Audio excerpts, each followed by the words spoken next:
Halo teman-teman, jumpa lagi dengan saya di channel Otek. Gimana kabarnya? Jawab mau piye? Baik. Lupamu lekek dong.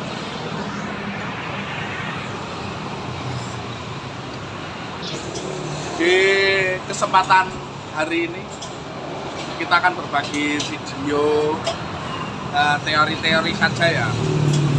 Soalnya kalau praktekku capek, kita akan berbagi video tentang sekitaran dunia otomotif. Nah, kebetulan saya kan bergelut neng bidang setel roda dan crash body dan porok ya.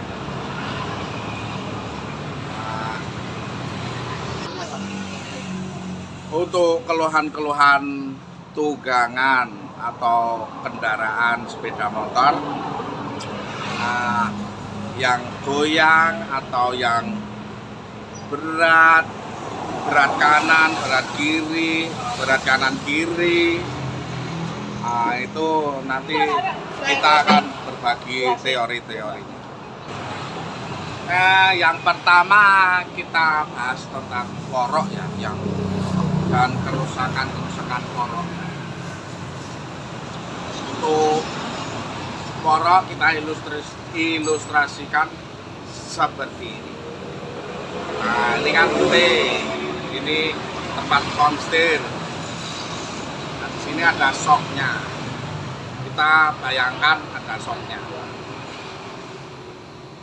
Untuk keluhan-keluhan motor yang berat kanan, berat kiri, itu terletak di sini kerusakannya.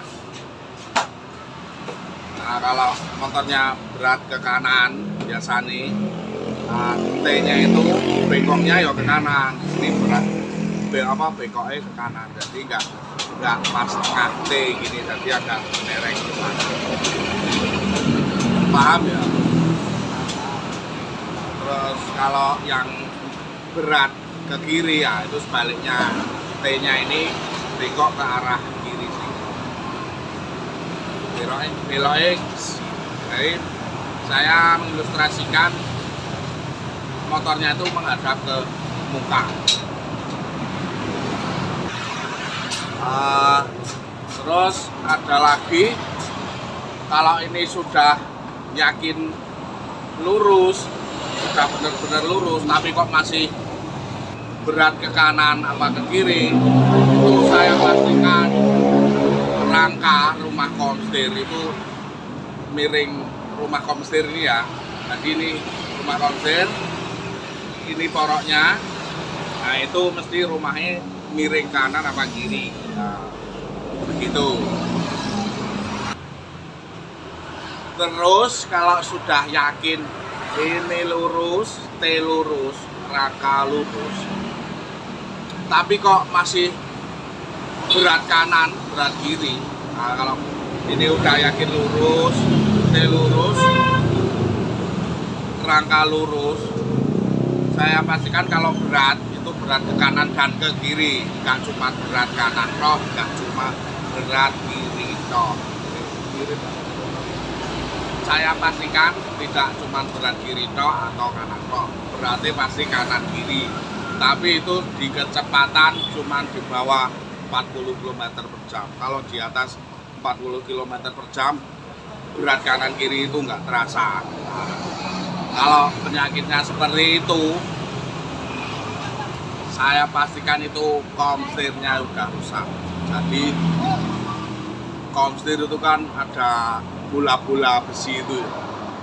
Jadi jalannya bola-bola besi itu ada yang berjeglok, ada yang apa sih?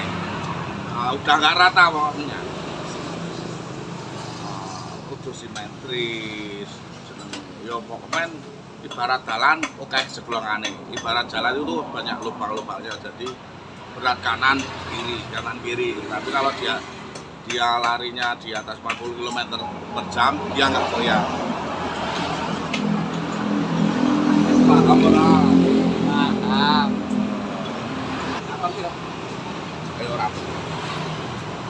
Untuk masalah di komstir dan rangka kita sudah dulu ya.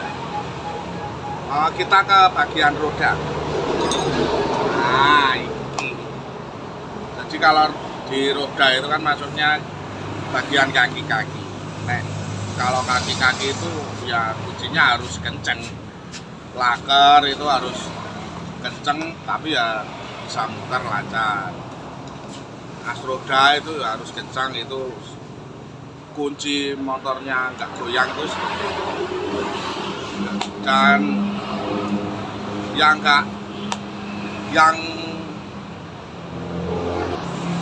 terus kalau yang nggak boleh ketinggalan itu roda kalau yang ruji itu ya setelannya harus kenceng dan nggak boleh oleng. Kalau oleng ya motornya oleng juga. Untuk pelek, kalau pelek itu udah yakin nggak oleng, rujinya kenceng, jangan ketinggalan lagi. Itu bane, kondisi ban itu sangat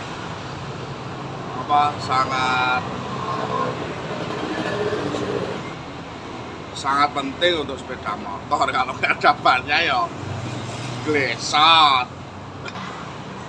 Jadi untuk membaca ada tanda-tanda kalau yang di roda itu ada yang nggak beres, itu ada kalau dinaiki ada kerasa-kerasa gimana gitu. Kita bahas di kerusakan yang itu ya. Kalau jalan itu goyang, jalannya goyang kayak itu loh, ban bocor. Itu saya pastikan di roda belakang ada yang nggak beres, entah lakernya, entah setelan rujinya yang pakai pelek ruji, entah bannya. Itu dicek semua, beresin semua, itu pasti sembuh goyang-goyang. Terus kalau untuk roda depan itu goyangnya itu di kecepatan tinggi, ya nggak tinggi banget. Berarti kecepatan tinggi ya dibayangin 350 km per jam. Ngerti boy. Maksud saya di kecepatan tinggi itu di kecepatan di atas 50. Kecepatan 50 itu kalau motor di lepas tangi, kok dilepas tangi toh?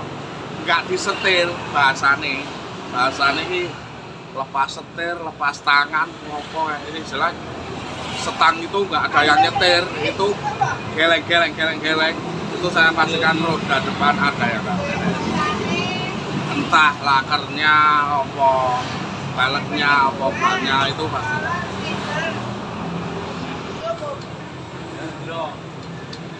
Tadi ada ralat sedikit ya, ada masukan dari teman saya, Mas Alek.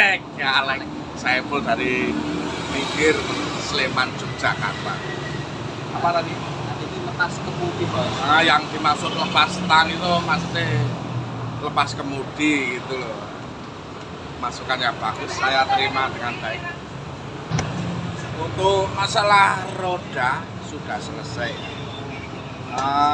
Tadi ada yang ketinggalan, kita kembali ke yang depan tadi lagi. Untuk masalah porok,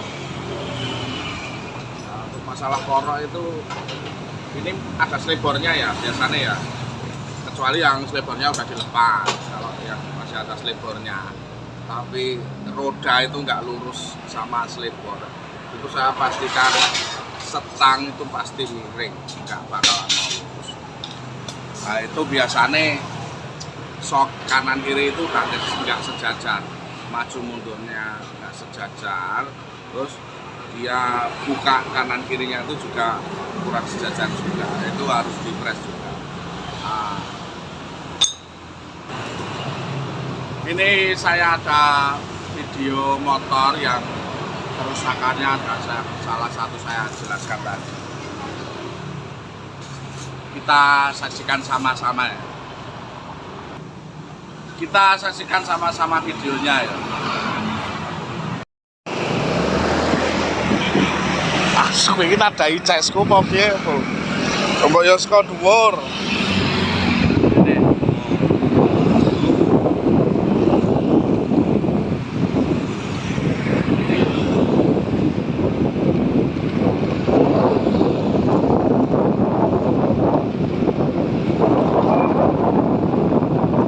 Ini rasanya kayak ban bocor itu ya, goyang-goyangnya agak kenceng.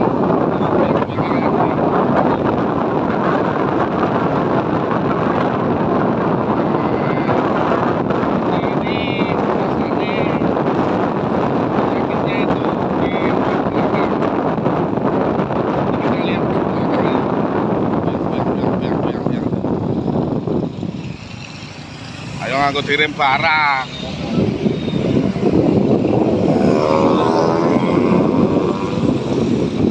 Materi kapan? Kok mau ke daerah kemarin ini? Bikin ke saya kredit. Ya.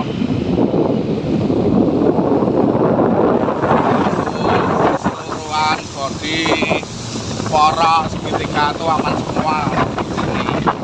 Ini lepas tang juga dia lurus tapi goyang-goyang.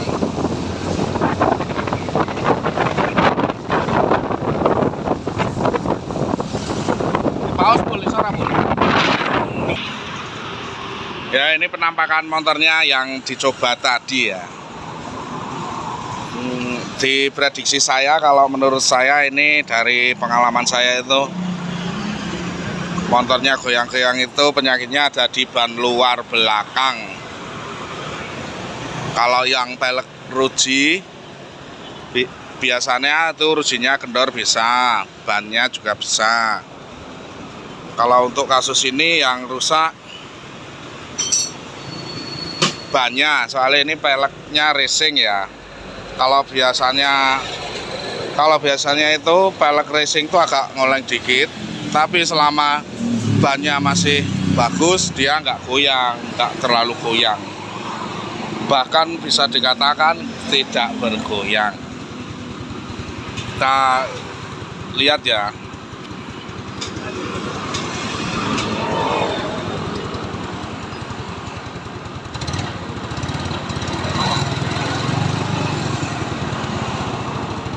Kelihatan nggak teman-teman?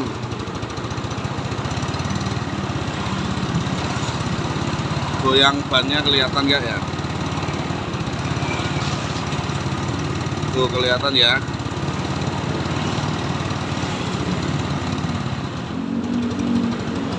Untuk ban yang untuk ban itu pemasangannya itu harus garis itu keluar semua dari pelek.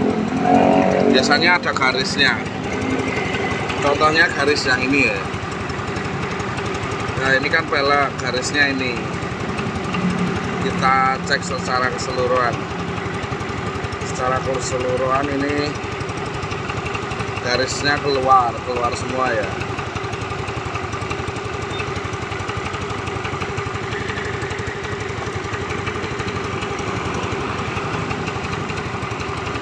Kita lihat yang sebelah kiri.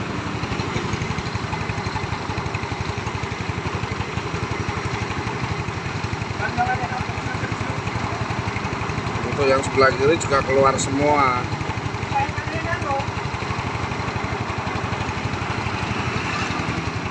Nah, untuk sudah keluar semua, tapi dia nggak lurus sama pelek. Ada yang naik itu biasanya kalau permukaan ban sini yang dalam itu ada kawatnya ya. Kawatnya itu biasanya udah putus. Nah, jadi keluarnya melampaui batas. Kalau ban yang belum keluar itu juga bisa masangnya itu tinggal dipompa sampai keluar, terus nanti kalau udah keluar biasanya udah sembuh penyakitnya.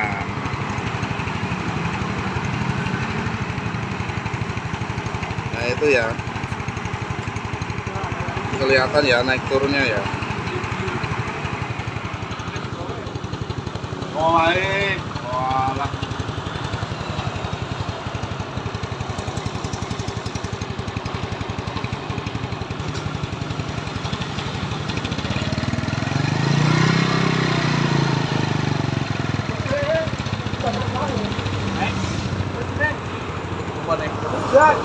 Wah, terus. Yo, kontrol. Tekan rumah. Kopot. Oh. Kalau desa kono garing. Oh. Ngisro utane. Ini penanganannya mau nggak mau itu harus ganti ban luar. Nanti kita ganti ban luarnya ya. Setelah diganti nanti kita coba lagi.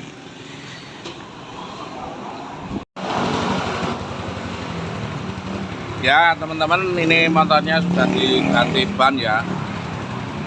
Walaupun bekas tapi masih layak untuk dipakai. Kita lihat ngopeng nggak, oleng nggak dia.